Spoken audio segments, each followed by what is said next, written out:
Hey friend, this is episode number 541 of the And So podcast with Taylor Bradford. Let's get to it.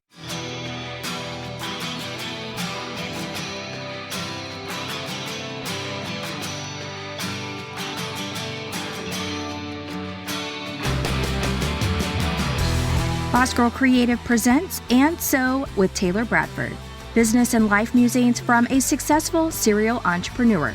Each week, you will hear Taylor spill the tea on all things business, life, relationships, health, and everything in between. But don't worry, each week also includes a business nugget that will help you stay on course. And now a throwback to 3-year-old Taylor who inspired all of this.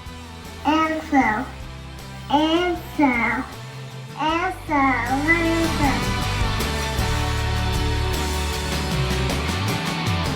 If you've been pacing around your living room replaying the same question in your head, you don't need another list. You need a voice.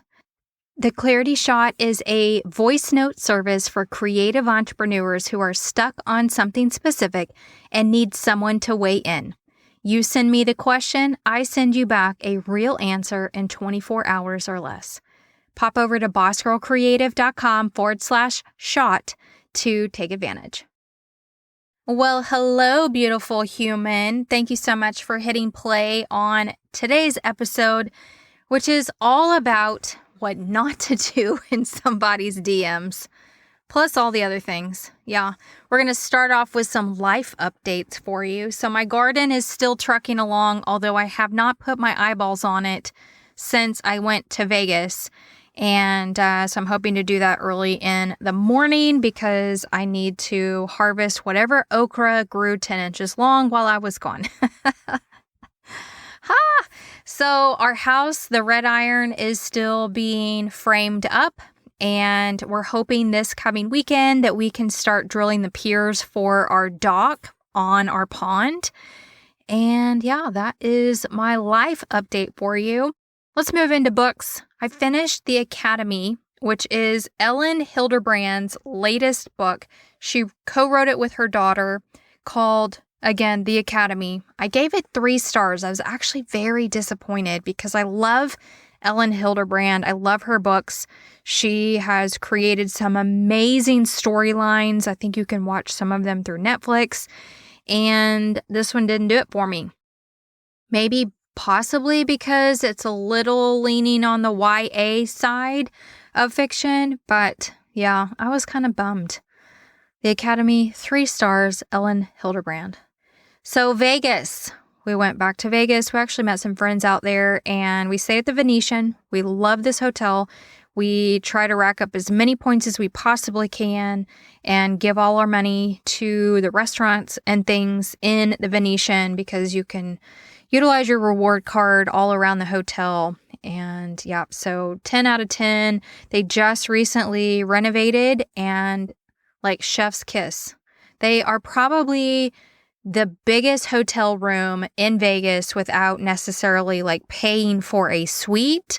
And that's why we like staying there. Plus it's like centrally located on the Strip. It's not that far from Bellagio or Caesar's Palace. And, you know, all the, like the middle of the Strip activities. It's right next door almost to the Link. And yeah, so we just love it. We did the Friends experience while we were there. It's over at the MGM Grand. And that was so fun. Tickets were very affordable. And my husband and I, we actually really liked it. We love Friends. And yeah, we used to own the box set. We don't anymore, but we are diehard Friends people. Okay, let's talk about food. The seafood buffet at the Wynn, 1,000,000 stars out of 10. Like, worth the money. They give you 2 hours to, you know, I don't know, stuff yourself silly. But yes, it was fantastic. 1,000,000 stars out of 10. The buffet at the Wynn. We watched The Awakening at the Wynn, which was 0 stars out of 10. It was so bad for me. It was boring to my husband, which says a lot of things about those kind of acrobatic style shows, the Cirque du Soleil kind of shows, except this is not a branded Cirque show. And I was excited because Mandy Moore is the choreographer of the show, and it was so boring. It was so boring. It moved so slowly. They had some of the dancers actually have lines that I didn't really feel like needed to be had in the story. They had Anthony Hopkins narrating, and I think that Anthony Hopkins could have just done the word part on his own, and then you would have understood the storyline based on what they were doing. No. When you get, what is the right word? When you experience a Cirque show, your expectations are kind of really high. So anybody that does a Cirque style show, good luck. And this one, 0 out of 10, do not waste your money. Which is so sad. And then we also ate at the Eiffel Tower restaurant while we were there. We ate a lot of food, but we ate at the Eiffel Tower restaurant. I'd never eaten there. I don't think my husband had ever eaten there. I don't know if our friends had ever eaten there, but I would not return. I gave that a 5 out of 10. I wouldn't return. So that was my Vegas trip. We did a lot of resting. I watched a lot of football from the comfort of my room, and we hit a couple jackpots and came home ahead, which is always a good thing to do when you go visit Vegas. So that is that. I also was able to get a lot of coursework done for the House of Sugar Creek blog for the course that I'm doing. I'm doing a garden pest course, and I'm really excited about it. I want to be able to document this through the podcast. So I'm going to put the course that I am working on for Boss Roll Creative, I'm going to put it on the back burner, even though I've already started scripting it, because I want to be able to document this. And so I'm going all in on my course. It's called Stop Garden Pests Organically. My course outline is done. My course script, so I have 6 modules, 3 lessons per module. The script is done. I am working on the slides for the actual course, and I'm hoping to record it in the next 1 to 2 weeks. And I've already got the ideas and the outlines for my upsells, my order bumps, my downsells. My goal is to have an average order of $400. That would be a dream to make come true. And I know what my course assets are. There are 13. I've already built them out. I do have to add the details in them, but I just hired somebody on Fiverr to actually create those course assets for me. There are 13 of them. We're starting with the first one, and because I want to get a feel for whether or not she can follow directions, I literally have designer notes through the whole thing so that you know what to do, how to create it, what the colors should be, what you should be including as far as any extracurricular design elements. And so we shall see how that comes, but I am full speed ahead on getting this course ready and getting it recorded. And then I have to build out the sales pages, etc., etc., etc.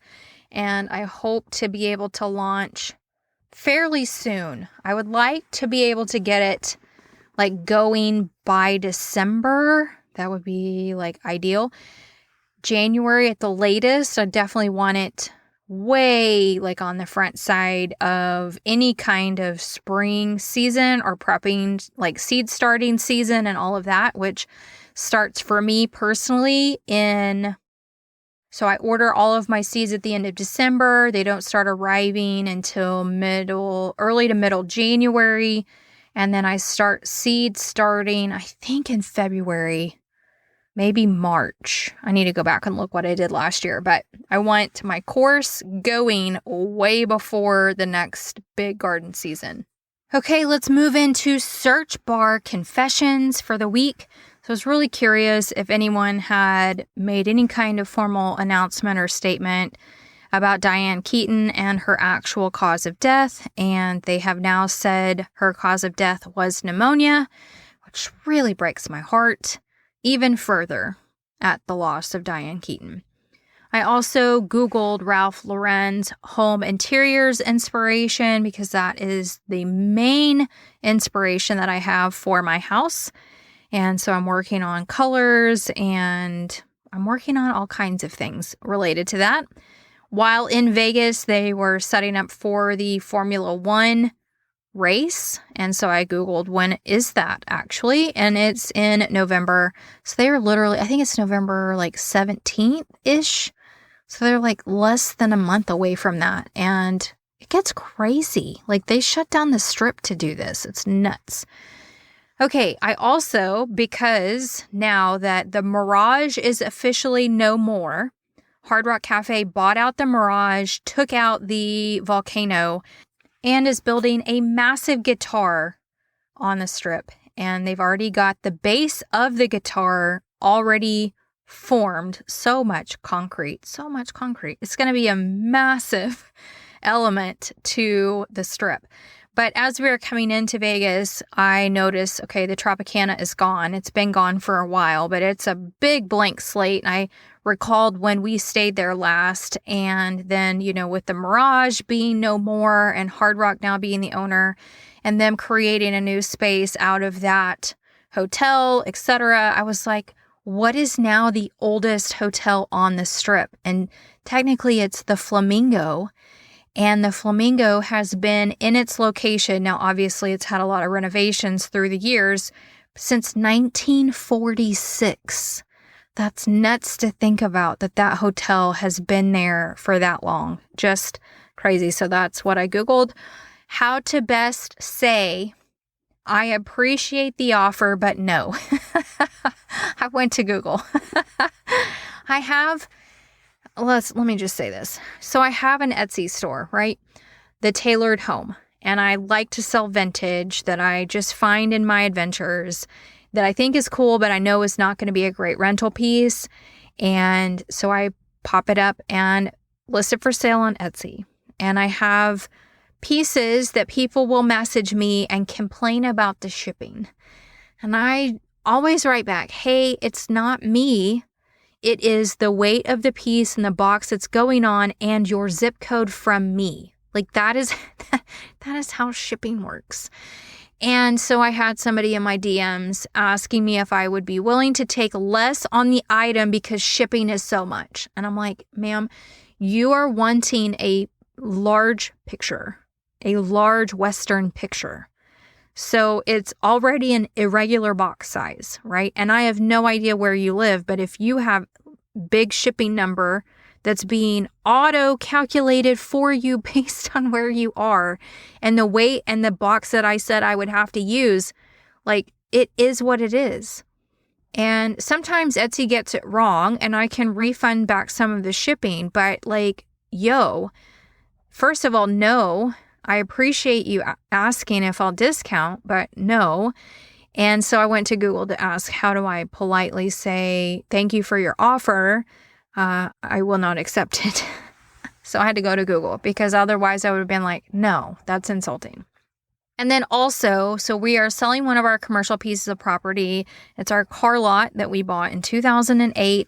It's actually very bittersweet. It was our first commercial property to buy.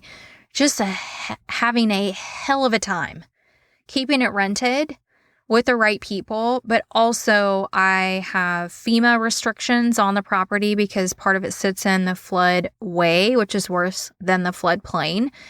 And so I cannot change the building, the structure. I cannot alter it because of the flood and FEMA.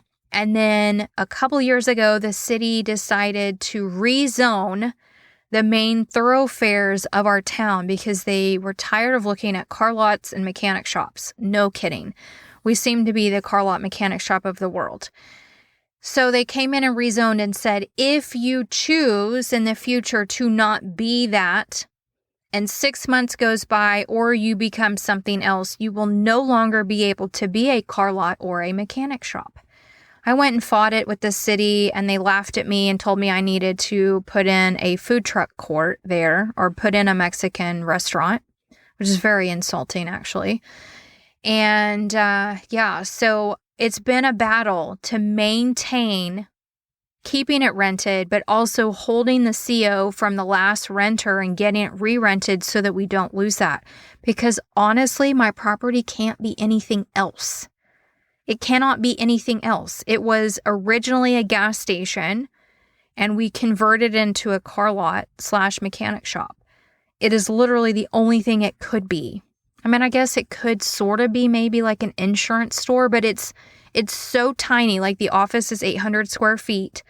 It's an old gas station building. It's literally all it can be. So we finally found a buyer after many years of trying. Finally found a buyer, and now it's their problem. So I think we close tomorrow.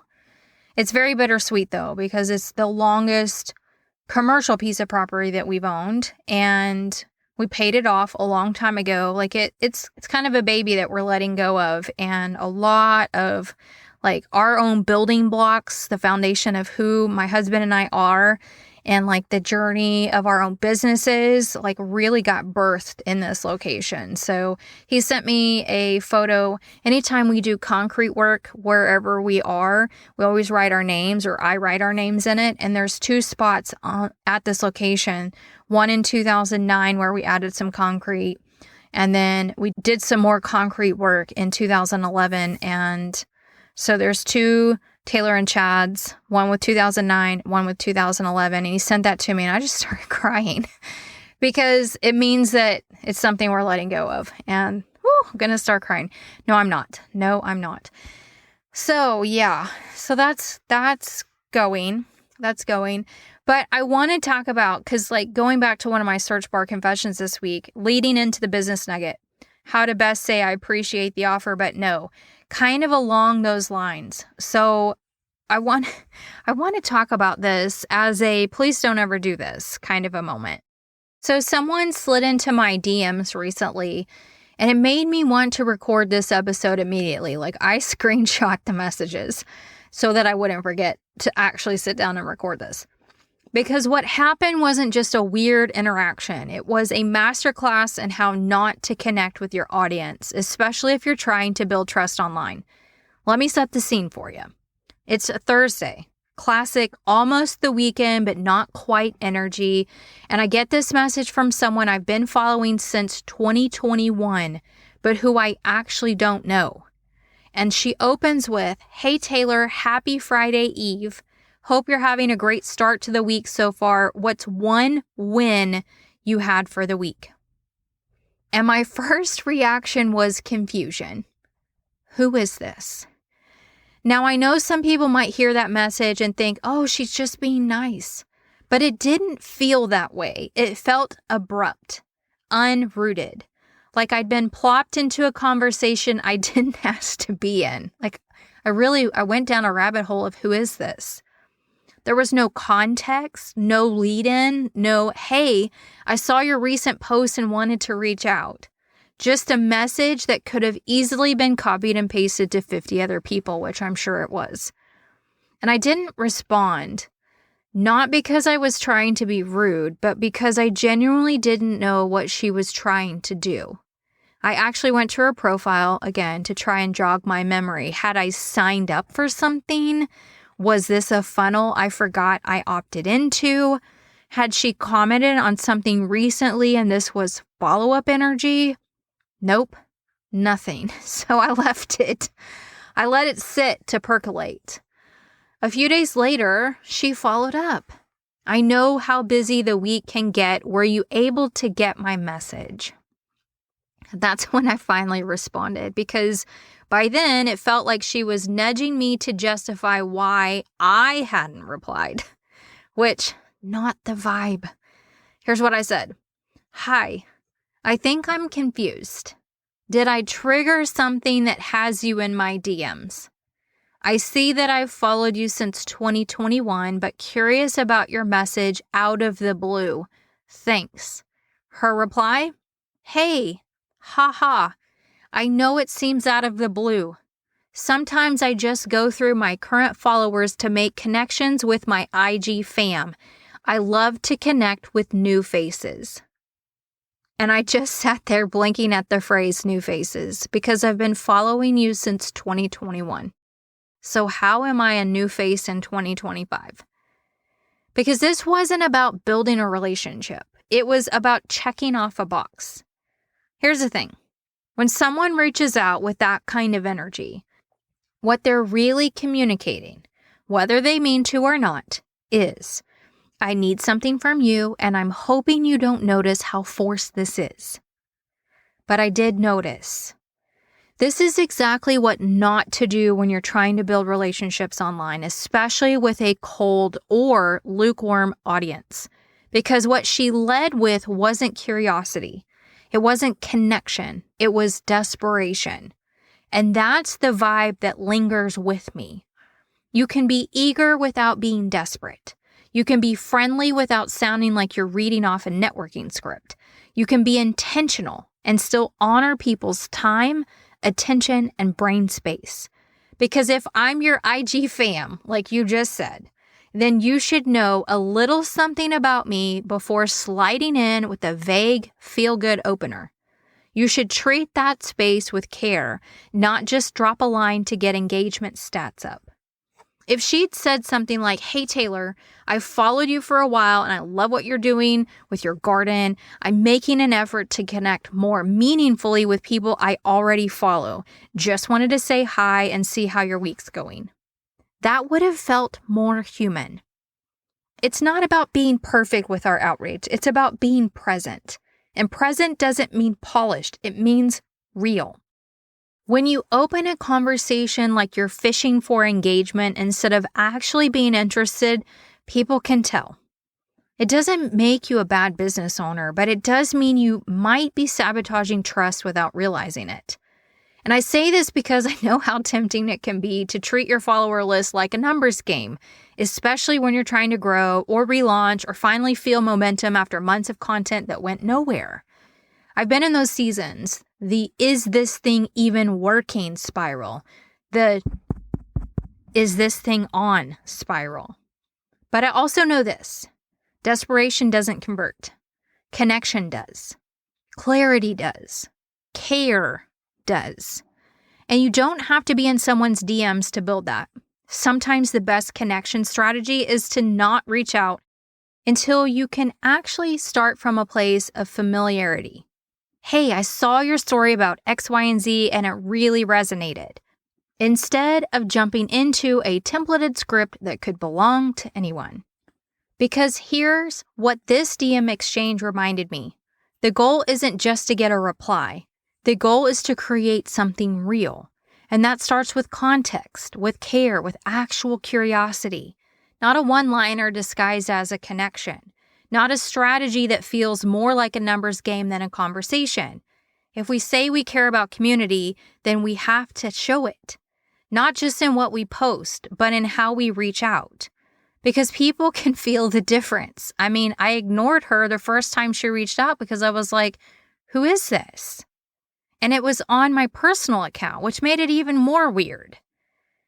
And especially for those of us running solo, building as a one-woman show, trying to juggle multiple things at once, we don't have time for canned conversations. We want to feel seen. We want to be understood. And we want to know the person reaching out is actually there, not just checking a box in their marketing plan. So if you've been wondering how to build better relationships with your audience, this is your reminder. Don't lead with tactics. Lead with truth. And let the connection grow from there. Thank you so much for tuning into this week's episode. Again, if you are needing some coaching energy but don't want to book a call, prep a doc, or schedule anything, the Clarity Shot is your low-stakes way to get my eyes and brain on your spiral. One question, one voice note reply, one grounded next step, no fluff, just clarity. Go to bossgirlcreative.com/shot to grab yours. And until next time, I hope you have a great rest of your week.